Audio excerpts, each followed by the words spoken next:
tell anybody. It was all internal, right, Tracy? Just knowing. I knew it, but I didn't act on it. I just knew it. I heard it and I knew it. Then a friend of mine heard I was in Flagstaff. He drove up from Tucson, about 5 hours drive.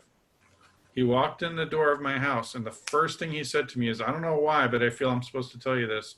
Baba said he wanted a center in the mountains, a spiritual center in the mountains. That's the first thing he said to me. I hadn't even told him about my intuition. So I thought, okay, Baba. And then I was going to the spiritual center nearby because it was in Flagstaff already, well established. And I was trying to get some Baba meetings going. So I was renting space from them and all that, sharing about Baba.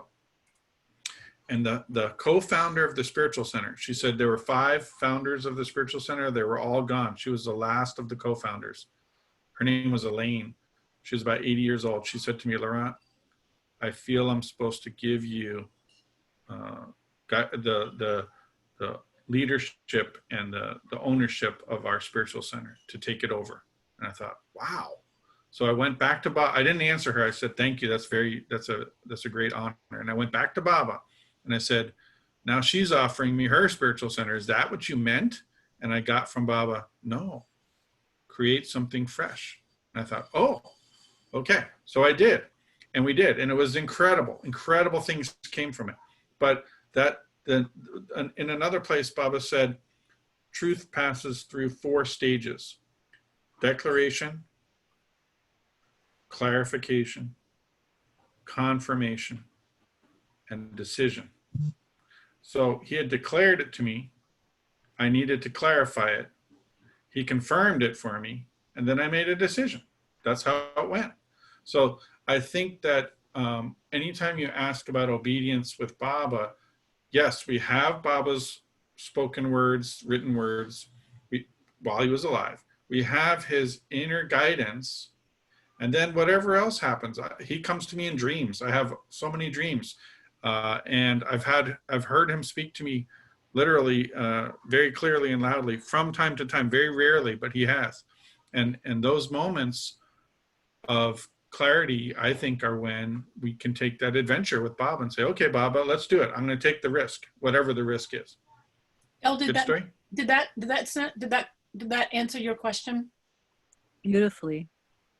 Hey, great. All right, let's move on to the next one. So I think Jim, you're are you trying to say something?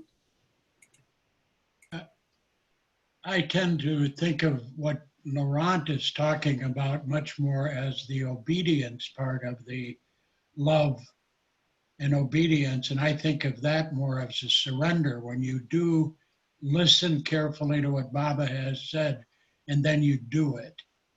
That's how I kind of like to live my life. yeah, well, and I think, to be fair, Jim, yes, and I like the yes, and there might be a fuzzy line between obedience and surrender. It might not be a stark demarcation. It might be as you become more and more obedient, you become more and more surrendered, and it all flows. Do you know what I mean, Jim? I'll grant you that. If you'll grant me, there's a funny line between intellect and heart. Okay. Well, I'm not sure I want to. Come on. Hey, I just want to welcome Ben. He just showed up. Hi, Ben. All right. Hey, Baba. Hey, Baba. Somebody's phone, or there's music happening. If you can, whoever that is, if you can find out that and turn it off, that'd be awesome. Oh yeah, an easy way to do it is if you're not speaking, go on mute. That's an easy way to do that. So here's another one of my absolute favorites, right? Baba kind of makes it extremely simple when he says, spiritual advancement is a succession of one surrender after another until the goal of the final surrenderance of the separate ego life is completely achieved. So what are we seeing here? Right? The final surrenderance is the one where you're no longer feeling separate from God, right? That ends up with, how do they say, Farishte? Anal Haq, I am the truth, right? Yes, indeed. Yeah, when you are that, then there's no more room for surrender because you've become the truth. You've merged with the beloved. But most of us are not in that state, right? That's the rarest, that's the terminus, that's the rarest experience. So unless you're self-realized, there's still surrender. And Baba's saying, hey, don't worry. There's so many surrenders between where you are and where you need to go. You don't need to suddenly say, okay, I give up my separate existence. Almost nobody can do that. But you can surrender something between where you are and that experience of, I give up my separate self, my separate identity. And what are those little things? Well, that's between you and Baba, right? Nobody else knows. That's your secret journey with Baba. And actually, it's nobody's business. That's between you and Baba. But I can tell you from my experience, a lot of it has to do with relationship, right? Relationships that I'm in. It has to do with habits, sanskaras, right? Fears, right? Desires, all of that. So yeah, let's anybody want to comment on that? I'd like to add something, and that is that Laurent and I have this lovely connection with Hopis, and I have a museum exhibit about Native Americans. I spent a lot of time with Hopis, and I was in an elder's house, and she had dirt floors, and she had no running water, and she had no electricity. And I said to her, "Why did you decide not to bring electricity into your house? Because that village has electricity and they have running water." And she said to me, "We have found as Hopis that when we have everything we need, we forget to ask for help from God. We forget to be reliant on God. And we want to be reliant on God. We want to always remember to ask for his presence and his help." And I know beautiful. Isn't that, yeah. And I just was like, oh my God, that's just so powerful and so true. And it made me understand for once and for finally what that phrase in the Bible that says, it is harder for a rich man to pass through the gates of heaven than the eye of a needle. And suddenly I understood what that meant. Yeah. And so I just want to share that because I think it's part of the surrender process is that as we grow and find our needs being met and find our wealth being expanded in whatever ways that our lives are becoming anchored and more effulgent, to remember that sometimes that can be an obstacle towards surrender, and to just remember to not let it be an obstacle. I think that's super beautiful what you're sharing. Thank you so much for sharing that. Yeah. All right, I got another one for you here. This is, again, I'm just picking out the cherries here. These are the cherry pick quotes that I love that I think are helpful. And of course, we can all share our stories as well. Here's Meher Baba. Through unfathomable ways, I lead you to liberation. Accept my rhythm. Come in tune with it without reservations. My rhythm of truth shall redeem you. It will open your heart. It will give you new love. Man, when I hear that, I get so happy that I have Baba. It's like, I just hear that and I'm like, that's my Baba. That's the avatar. That's the way I want to live, is with Baba like that. And I'm going to read it again because it's so powerful to me. Through unfathomable ways, I lead you to liberation. Accept my rhythm. Come in tune with it without reservations. My rhythm of truth shall redeem you. It will open your heart. It will give you new love. And one of the things that's so touching about that for me is that he doesn't say it will change your love. He doesn't say it'll make your love different. It will give you new love. His rhythm is creative. His rhythm is nurturing. His rhythm has seeds of germinating love. It's new, fresh love. I think it's just unbelievable how beautiful that is. So, let me make it personal. If I'm going to come into tune with Baba's rhythm without reservations, I have to surrender. And what do I have to surrender is, I have to surrender what I want, my desires. because his rhythm is going to reorient me in terms of where we're going. He's gonna keep going towards the truth, which he is the truth, but he's going to keep going towards the truth because that's where I'm going. That's where I need to go. I know it sounds silly. It's all very circular, but it really works for me. Anybody have thoughts about that? Like, you're always good for some deep contemplation. What do you think?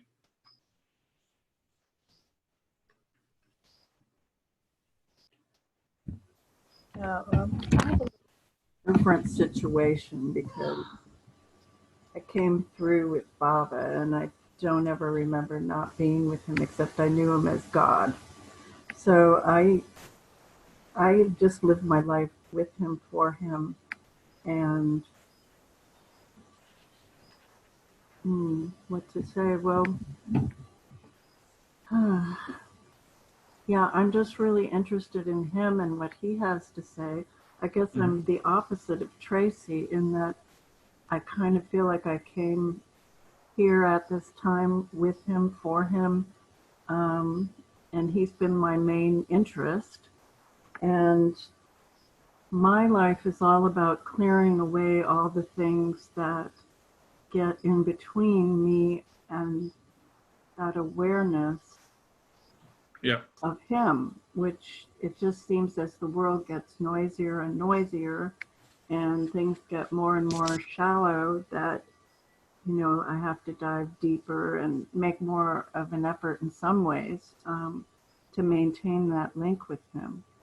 Oh, I just want to reflect back to you what you said, which is so beautiful. As things become more shallow, I have to dive deeper. Yeah. That's such a beautiful contrast. I'm a deep sea diver, right? Yeah. because that's where he is. And it just reminds me of Bal Natu's Go Low, Go Slow, where Baba was saying to him, go low, go slow, that's where I am. Mm-hmm. You know, it's just, yeah. Awesome. Beautiful. All right. And then I'm going to let Tracy, I was thinking of reading Tracy's poem, but I'm going to let Tracey read her own poem. And I'm going to end with a poem. And Fereshte may help us out on this one. May I also offer a poem? Absolutely. Okay. How about I'll do one, then Fereshte, and then Tracey will take us into the transition. And she has a song also, I believe. I want to give plenty of time for Tracey's work and also for sharing at the end. I know we had a little bit of a late start, but that's fine. So this one is the second poem of Hafez I ever translated. I did it with Azita Namaranian, who's a native Dari and Farsi speaker. We went, after our first translation of Hafez, I asked her if she would be willing to do another one. She said yes. I said, then let's do that, what do you call it, falling? Where you put your finger down, is that it, Fereshte? Yes. And then I said, let's ask Hafez himself which one we should do next. And this is the one he chose. So let's see what he says. Yes? The way we do it back home, I'll show you. So let's say I don't have Hafiz right now here, it's in my bedroom, but we take it and we put an intention to it and then we go like this. And yeah, right. That's what she did. Yeah, the finger is to the page that yeah, that's what she did. That's what she did. And this is what came up that we worked on. We worked on this for days. And I can just tell you, after we finished the work and during the work, my heart was so filled with love. I couldn't even admit, I couldn't figure out how it was possible, but I was just like riding for days with this love. And I knew it was Hafez. So here we go. This is our best attempt at translating. That King of Kings, our beloved, is stealing the hearts of his lovers. One glance of his beauty enchanting them. Broken-hearted and intoxicated with love, they rush to his side. He joined my path and approached this dervish with his intoxicating presence, addressing me as Mashuk, his sweetheart among the inspired poets. He asked me, how much longer will you live alone like a poor fakir, when you can live abundantly just as my fortunate slave? Even that tiny speck, like a dervish, spins around the sun. Don't sell yourself short. Love me, and you'll find yourself whirling towards the heart of the sun itself. Don't depend on anything in this harsh world. Instead, pour into your chalice only gentle beauty and tenderness. That wine bringer, peace be upon him and his family, admonished me then to stop associating with deceivers. Beholding the field of succulent red tulips, I wonder who was so cruel to break their pure hearts. So many martyrs drenched in blood. Hafez answers his own question. You and I are not allowed to lift this shroud of secrecy. Remain focused on his love and the beauty of his luscious mouth. To escape from the antagonist, just hold tightly to the robe of Baba. Become the man of Yazdan and be protected from true evil, Ariman. Now, of course, in Hafez, he uses the friend, but I changed it to Baba when I was reading it because we're all Baba lovers here. But isn't that an incredible ghazal? I just find it absolutely incredible. Fabulous. Farishte, maybe you can help us understand some of the symbolism here. I know that Hafez uses lots of Sufi symbolism, like in his language here. Oh, and one more point is that we read the detailed, the detailed original Farsi, and Hafez used the Zoroastrian, right? The Zoroastrian Yazdan and Ariman. Those are the terms. He didn't use the Muslim terms, which is for me fascinating because Baba was Zoroastrian. So anybody have thoughts or feelings about this before we go into the next bit? It's the pure Farsi, those words, a lot of the Arabic words infiltrated Farsi. Yeah. Beautiful Farsi. And yeah, I've told you the story of my great-grandfather yeah, laboring to resurrect that. So yeah, I love it. Okay, let's transition to Farishte and then Tracey, and then we'll have another experience of this seminar. Tracey's got a lot to share with us. Go ahead, Farishte. Thank you. I was inspired to look through my poems to see, it says host disabled attendees screen sharing. So Jim, can you help me with that? Can you allow my screen share? Just a minute. I don't think you're a co-host. We need to make you a co-host or something. Yeah, maybe. Can you make me a co-host as well while you're doing that, Jim? You are already. Oh, good. Oh, then Tracey, you can make Farishte a co-host. But I Okay. don't seem to be able to. How do I do that? You should Just go click next on to her my three name. dots. Mm-hmm. There's 3 dots next to her. One says there's a mute, and then it says 3 dots. I don't have that. I just have mute. Oh, under her thing. Hang on. Oh, Sorry, look. what are you trying to do? Make I'm hitting the 3 dots. Farishte, And now what do I Yeah, do? I can do that. make her co-host so she can share. It doesn't give me that option to make her a co-host under those 3 dots. Yeah, only a host, I guess, can make people co-host. Yeah, There I we got go. that. All I got Okay, it. good. Thank you. Thank you. All right, so share screen. The reason I'm sharing screen is because this poem kind of falls beautifully in the shape of the poem. Can you guys see the shape of the poem? Mhm. Yeah. It's called The Dance of Surrender. The holy moves in this dance, sometimes a giant leap forward, then slow backsliding to inch forward once again at a snail's pace, sometimes like a rhythmic, gentle twirl by the wind of karma, sifting through layers of conditioning, sometimes like lifting a mountain to find a nugget of trust, always relentlessly seeking the next breakthrough in the quest for truth.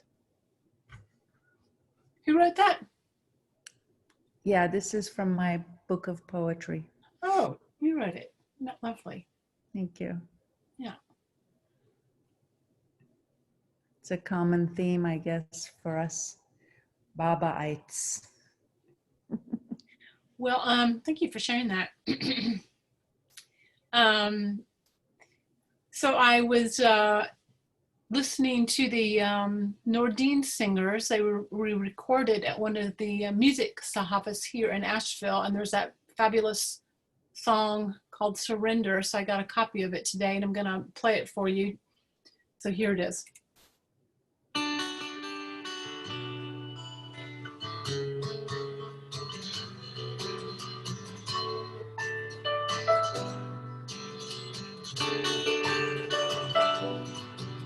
This world is filled with fire and fury. Storms of ages roar. But there's a mystery behind the story the heart can't ignore. My world's been broken by you, and I've gone under. What else can I do but surrender?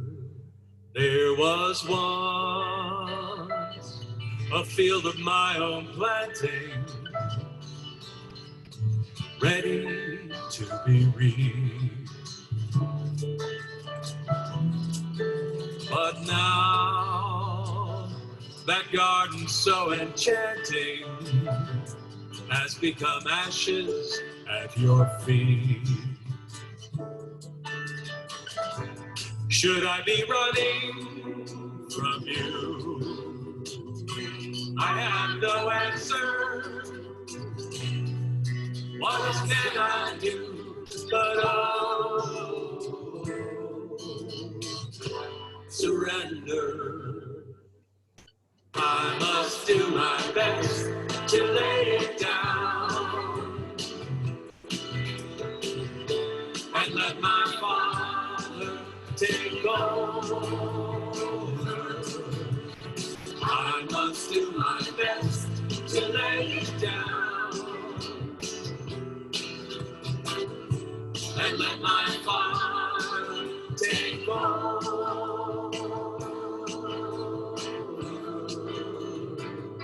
If the hopes and schemes of my imagination had all come true, would I be even one step closer to the sight of you? You tear down the false around you, so truth can be heard. What else can I do but surrender? I must do my best to lay it down and let my Father take over. I must do my best to lay it down and let my Father take over.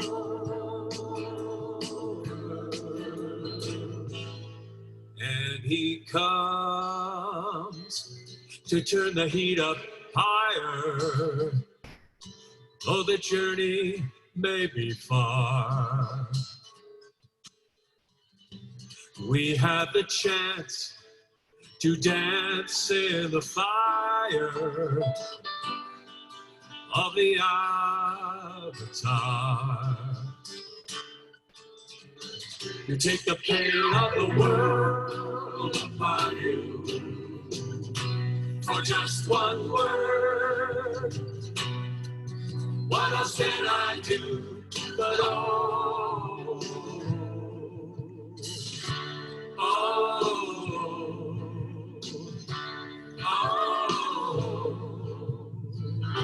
surrender,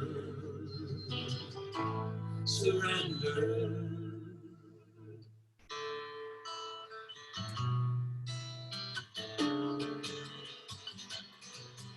Surrender,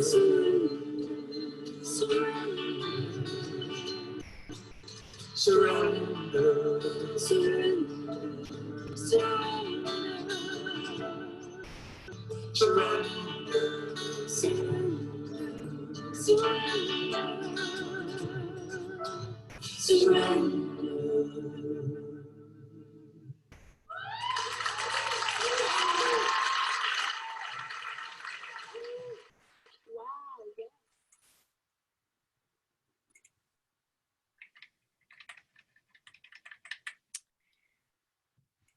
Such a great song. So I thought what I would read one of my recent, it's so hard to pick my favorite Rumi poem because there's so many good ones, but it's a recent poem for me that was very meaningful for me. And what I find, you know, Laurent was talking about how the first part of surrendering is knowing or hearing before you can then act on that, get clarification, and then move into obedience. And so what I find in this busy world and in this very confusing time that we're in, that listening is really the first step, and it's a hard one for a lot of people. So it's one, as a poet, that I think about a lot. And this one is about listening. It's called Deep Listening. What is deep listening? It is a greeting from secret ones inside the heart. It is a letter. The branches of your intelligence grow new leaves in the wind of this listening.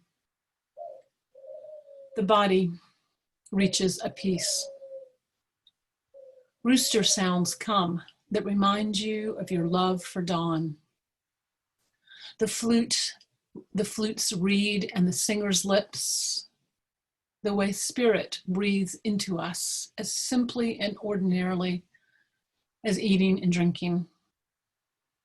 The dead rise up in this listening. If you cannot hear the trumpet's melody, sprinkle dirt on your head and declare yourself dead. Listen and feel the beauty of your separation, the unsayable absence. There is a moon inside every human being. Learn to be a companion with it. Give more of your life to this listening. As brightness is to time, so you are to the one who talks to the deep ear in your chest. I would sell my tongue and buy 1,000 ears when that one who steps near begins to speak. Lovely. No, so good. So Laurent asked me to write a poem about, you know, surrender for the book, and I'm just going to read it, and then we are going to move into penning our own thoughts and feelings about where we are with surrender at the moment. And you do not have to read your work if you don't want to, because sometimes that puts too much pressure on people and it makes them really paralyzed. But I am going to give you a very limited and specific amount of time to write in. And that is done intentionally because so often when we're attempting to write poetry, the Wicked Witch of the West enters our head and tells us you're no good and you can't do it.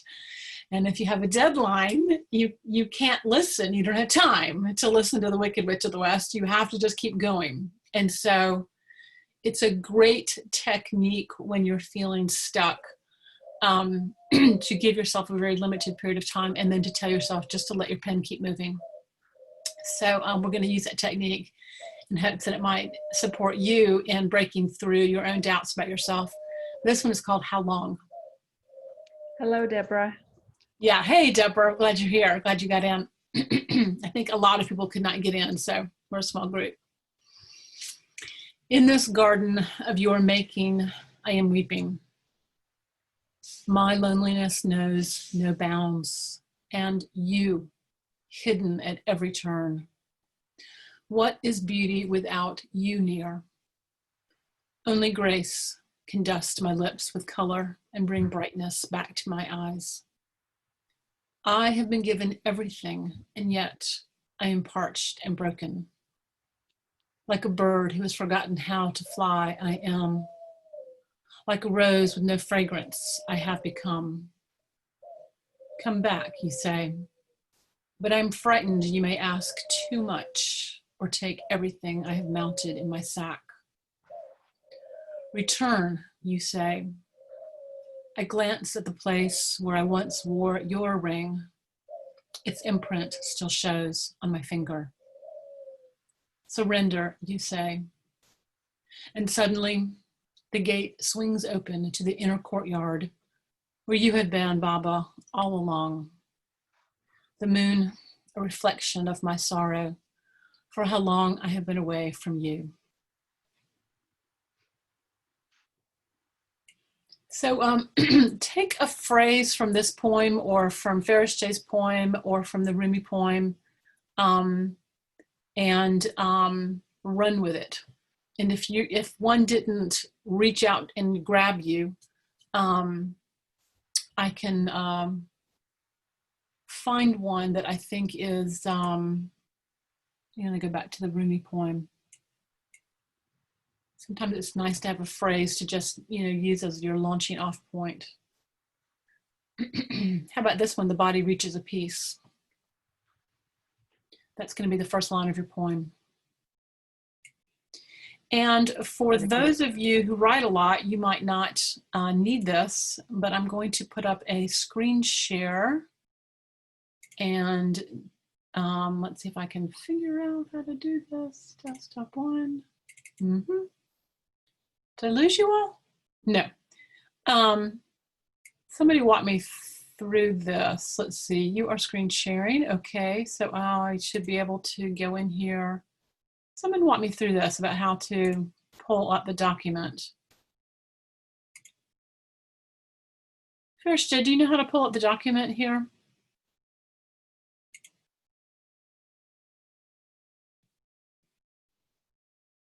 First, you must be gone. Okay, I'm going to just stop screen share because I can't get the document to come up.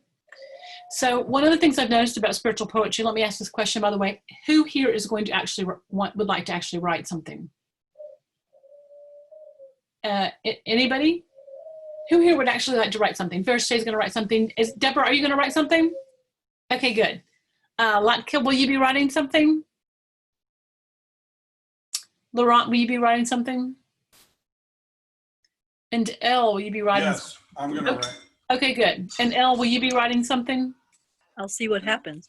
Okay. Tracey is back. If you need to share something, she can help you. Okay, so so I had this document, but I couldn't pull it. I couldn't figure out how to get it on screen share. So I just want to say this about spiritual poetry. So one of the things that I see people struggle with the most is when we talk about spiritual poetry, we're talking about abstract ideas and concepts. And if you don't find a way to ground those ideas into something very physical, it can be very hard for that poem to become a grounded experience for people.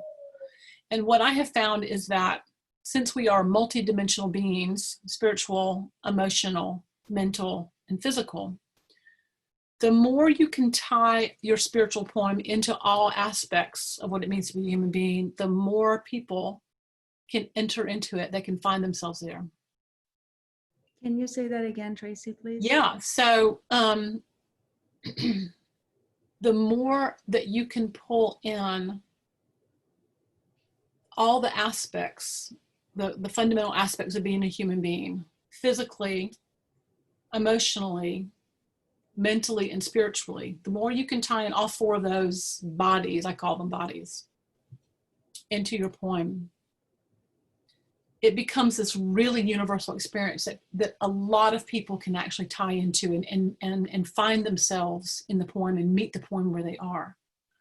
And it's a hard thing for people to do because it means you have to connect with all those parts of yourself somewhere in that poem. And so I'm just gonna put that idea out to you to see what happens. I did this as an exercise for a full year in my journal.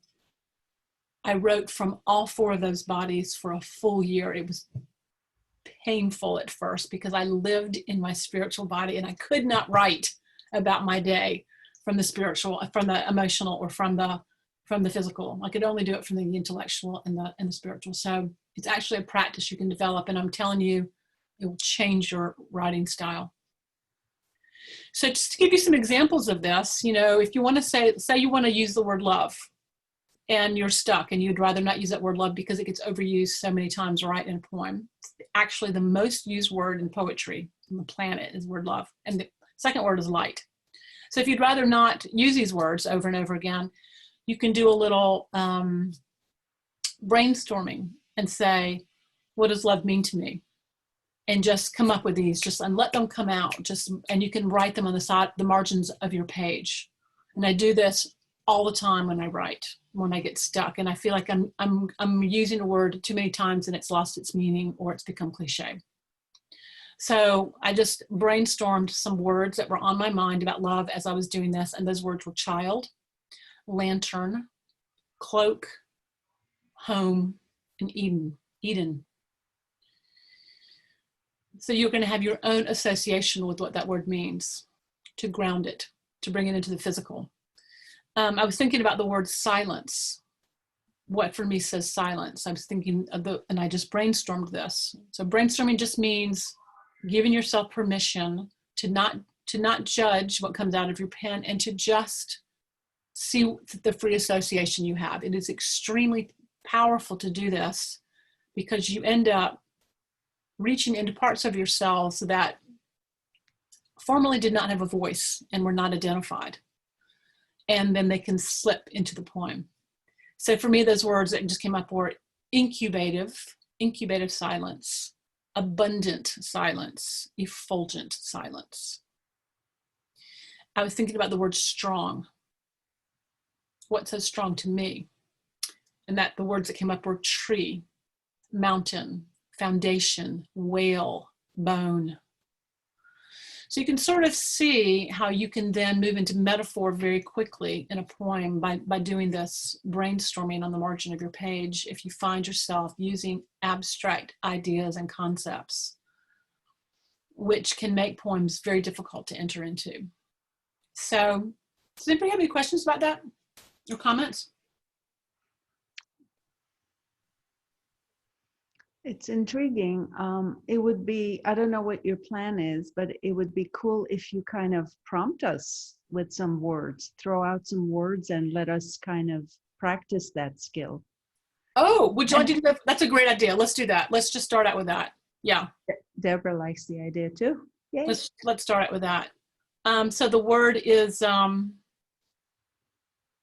surrender.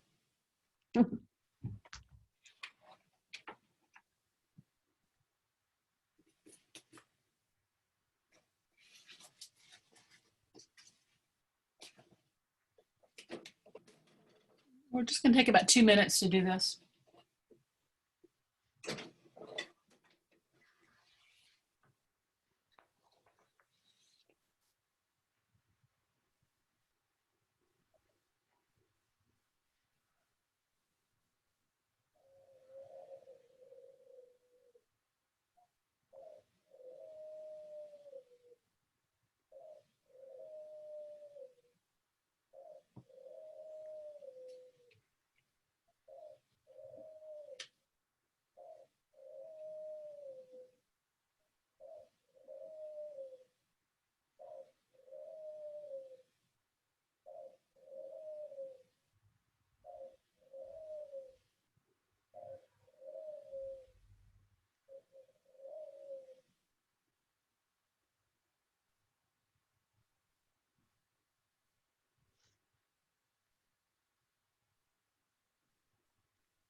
Okay, and then just bring it to a close. Here's another word you can try this technique out on. The word is excellence.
Okay, you can bring that to a pause. Would anyone like to share what words they came up with? Sure. Good. Tracey. For surrender, I have last step, final step, handcuffs, clouds, will of God, lightness, no mind, dove. I had to get him in there. Ocean, free, given, pleasure, natural state. You had a lot of words. That's awesome. Deborah? I had giving into, falling, sleep, sunrise, orgasm, not knowing, the flow of the moment, the river. Who would like to read from Excellence or Surrender, what they got? I'll read it. That was much harder for me. Rose, a sheen, galaxy, Milky Way, moonrise. I love it. You and I have a similar view about that word. My words were gift, splendid, driven, regal, radiant. Wow. Yeah. Mine for excellence were a design, masterpiece, nurtured, moving, symphony, stirring, meaningful, playful.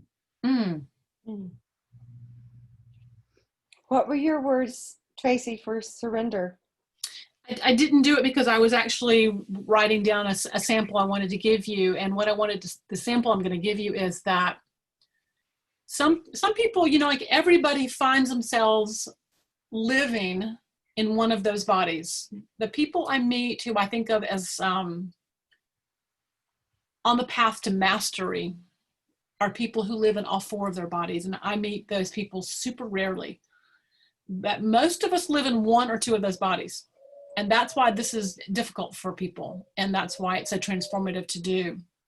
But if you're, so I'm assuming that the most of the people on this call tend to live in their spiritual body, and they therefore need help grounding these words. But if you are a person who lives in your physical body, and you find yourself really using a lot of physical words like nouns over and over again, you can do this exact same practice in the opposite. So I used the word tree, which is a noun, right? It's a physical thing.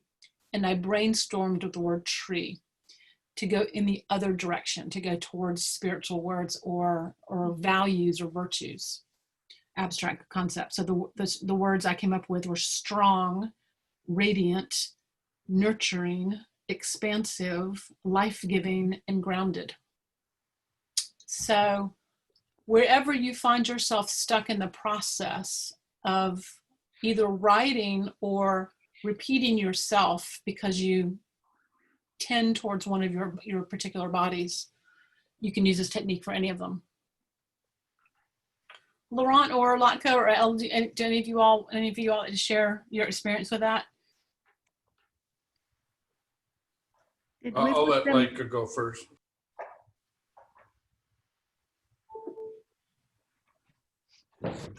She might not be there. Oh, okay. Maybe I should go. Hold on.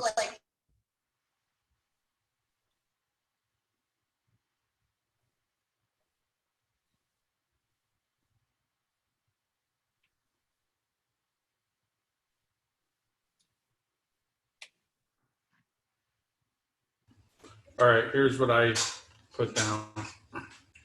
I might have gone a little overboard, but I'll read it anyway. It says, tooth of the lion, surrender as a dandelion turned into that puffball of just fluffy seeds. Let go of them all one by one into the summer breeze, floating without care, shamelessly naked, alone without fear, companion of winds, a Junie fire, a stick of mind, a flame which consumes desire, my back bowed to invisible holy feet, my heart and head left for dead. Someone didn't follow the instructions, but we don't care. He's way ahead of us. You went right into poetry. It's great. Yeah, so if Latka and Elle, would you all like to share anything about that experience for y'all at this stage? We're going to go into poetry next. This is Elle. I didn't follow directions either. So I had just whatever came up, and yeah, I'll share it if you wish, but it is just kind of a goofy little fun poem. For surrender, it was let go into the abyss, jump off the cliff. Nothing to fear, my dear, I have you right here. And then the other one, I didn't have, another surrender one was the efforting arises to surrender. No, not how that works. That was it. Oh, very fun. And excellence, I couldn't think of a thing, oddly enough. Yeah. And Latka, are you here with us? She's not here. Okay. So I'm going to read this Rumi poem again. Just see what phrase jumps out at you and use this as your prompt to talk about surrender. And I'm going to give you a task in this poem. And the poem is not to use the word surrender in your poem. Describe it without using the word. So I'm going to read it again. Just find what phrase really hits you or jumps out at you and use that phrase as your first sentence. What is deep listening? It is a greeting from secret ones inside the heart. It is a letter. The branches of your intellect grow new leaves in the wind of this listening. The body reaches a peace. Rooster sounds come that remind you of your love for dawn.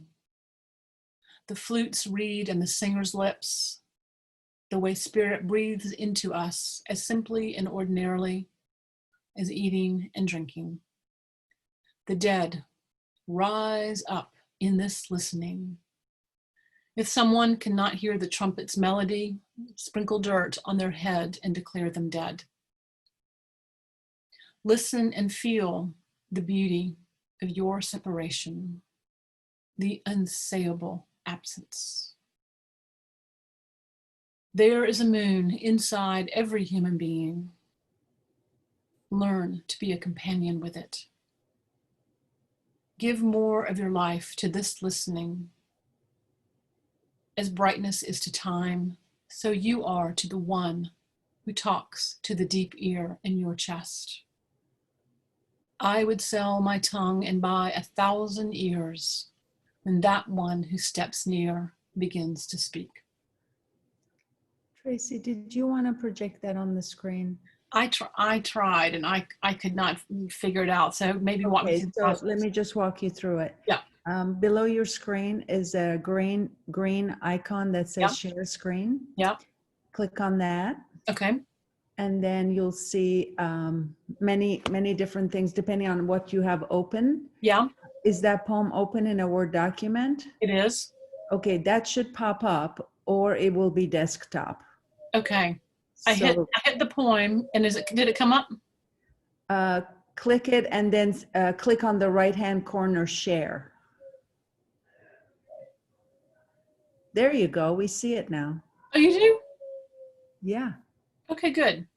It says, "What is deep listening? It is a greeting from secret ones." Okay, good. Yeah. Okay, good.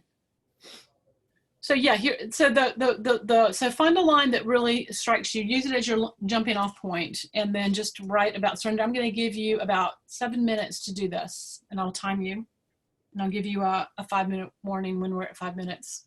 So you have a very short period of time to do this. Are there any questions before we start? All right, you can begin.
flat tire today? What happened? No, flat tire was my imagination yesterday, but today I couldn't start my car. And by the way, I'm not muted, so. If you're not speaking, you should be on mute so we don't hear the background noise.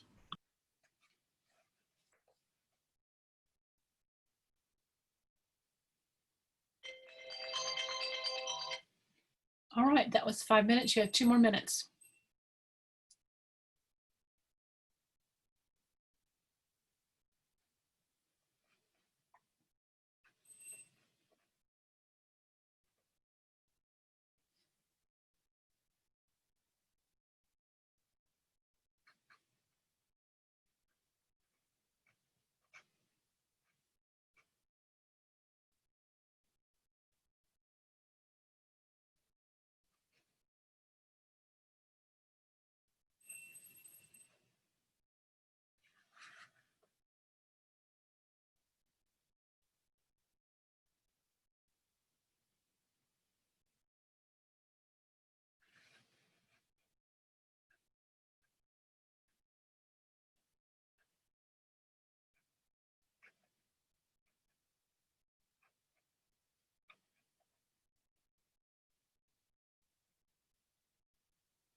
All right, just take another 30 seconds to bring it to a close.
All right, we are gonna take a moment to read our work, and you can choose to read it or not. But I find that reading it is really helpful because you automatically, when you're reading your work in the presence of other people, you automatically can hear what's not working, what's not true, what does work, what is true, what really resonated with how you were actually feeling, that sort of thing. Tracey, you can, there you go. Stop share. You did. Woo. So would anyone like to share their poem?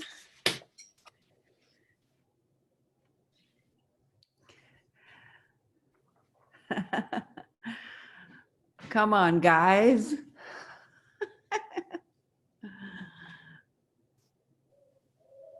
Deborah, you're muted. I did not do a poem. Oh, you didn't? No, I just couldn't get there. Honestly, I'm super tired. I just finished like therapy all day with people. Yeah. Did you just randomly kind of freestyle wrote? I just said, what is deep listening?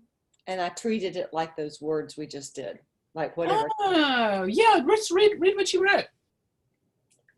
Engaging the heart's ears, hearing beyond the smile, breath of a baby, sinking into the felt sense of disappointment, the slight sound of water bugs on a glass-like lake, know the felt sense of restrictions.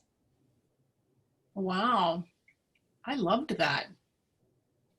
I think you have some good material there to actually slip it into a poem if you wanted to. Those were some fabulous images. The one that struck me the most was the felt sense of disappointment. I was like, wow, oh my God. It's just, yeah, no, I thought it was fabulous. I really did.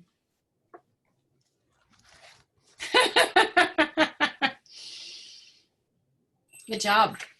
Very good. Yeah. All right, I'll go. Okay. So the line I picked from the poem was, rooster sounds come that remind me of my love for the dawn. But I eliminated certain words. Rooster sounds remind me of my love for dawn. So got rid of 3 words. One thing I learned in my poetry classes, workshops, is as few words as possible. Absolutely. Rooftops, flat and maroon.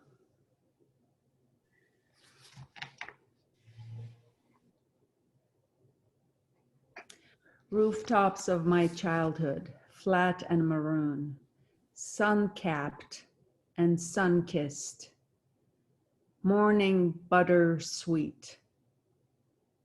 Gentle swing of the branch in front of my window, sun playing hide and seek, reflecting dancing leaves on the wall. Today I rise, hands held to heavens, name of love on my lips, forgotten past. Rooster sounds remind me of my love of dawn, a new day not holding on. That definitely conveyed the feeling of surrender. I don't know. Did you all experience that? That last line just clinched it for me, about surrender. Did you feel that about it? That was awesome. Yeah, it was awesome. Thank you. My favorite line of that, there were a lot of good ones, I have to say, but my favorite line was the name of love on my lips. Man, that's a good line. That's a good line. Thanks for the opportunity. I didn't even know I was going to come to this class today. God. Poetry follows you everywhere. Art and poetry. Earlier, I did a collage class with Marla. Yeah. Poetry and collage have a lot in common. Who would like to read theirs next?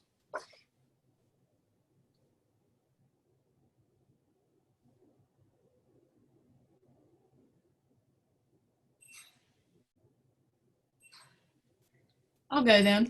Light car, where are you? I'll go. The line I chose to use was the body reaches a peace. The body reaches a peace in those moments when separation gives way to listening, when despair gives way to silence, and silence becomes that peace. What it means to be alive and your heart's capacity for love. Don't turn away. You have done that 1,000 times before. Take up the task with both hands. You are not alone. Be in this, as if listening was the silence itself. Tracey, when you use the term you, what do you imagine?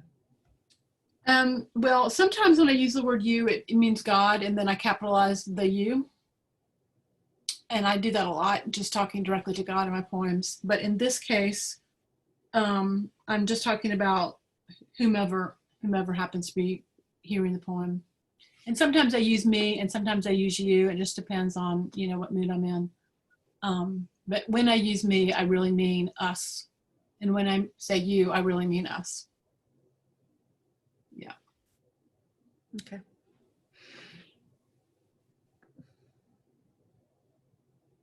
Laurent, are you going to read? I did already. Oh, okay. Yeah. Oh, I you broke mean the you didn't rules. write another one? No, I broke the rules. I'm just enjoying everybody else. And would you like to read what you wrote? You don't have to, by the way. I can. I didn't know I was coming to write poetry. Must have missed that direction or that instruction or something. Let's see, the first line. Can you hear me okay? Yeah. Okay. Yeah. Who talks to the deep ear in your chest? Baba, I don't know who. Is it you? I see a picture of your face, especially your eyes, and I open to you. I feel the inner parts soften. My lips smile. My eyes more brightly see.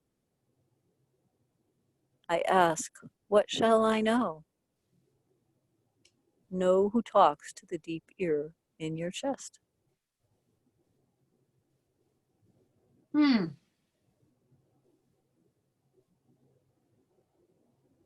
favorite line from that was, my eyes more brightly see. The clarity that comes without all of that. Thanks for jumping in and having the courage to just, you know, dive in and write and share it. Well, I don't think I exactly followed that poetic wording you were trying to teach, but yeah, it's perhaps fine. over time. It's all good. It's all process. Well, thanks you guys for sharing. And Laurent, I'm going to sort of pass this back over to you for some closing. We have 4 minutes. We don't have much time to do Q&A, but we have a little bit of time. Sure. Get the light back on. Well, normally how I like to close is to honor the presence of each one of us. Hey, Deborah. And that we all have Baba's presence and wisdom within. So while we may be facilitating, I think the whole point is to facilitate the presence of Mayor Baba, the love that's flowing from Mayor Baba towards us and back to him from us. So if we want to either take a few moments to share any aspect of what we've experienced here today, or to just be in silence with Baba and have that reciprocal flow, that's fine. Anybody have any burning desire to share anything at all?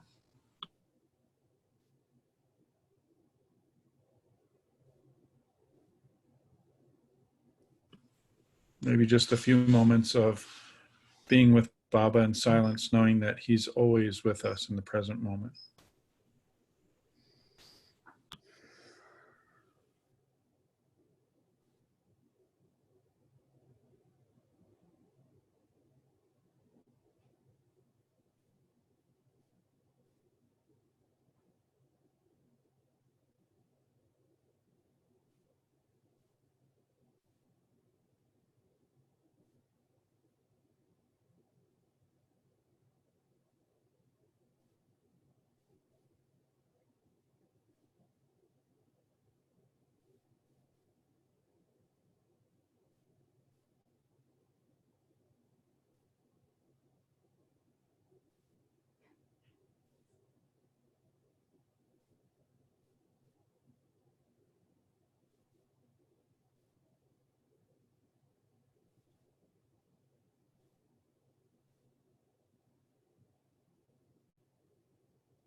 It's 8:30. Jay Baba. Jay Papa.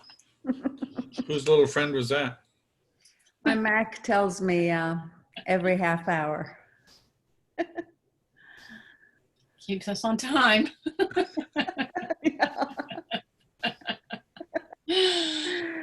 Tracey, are you going to do this weekly? No, this was just a one-time thing.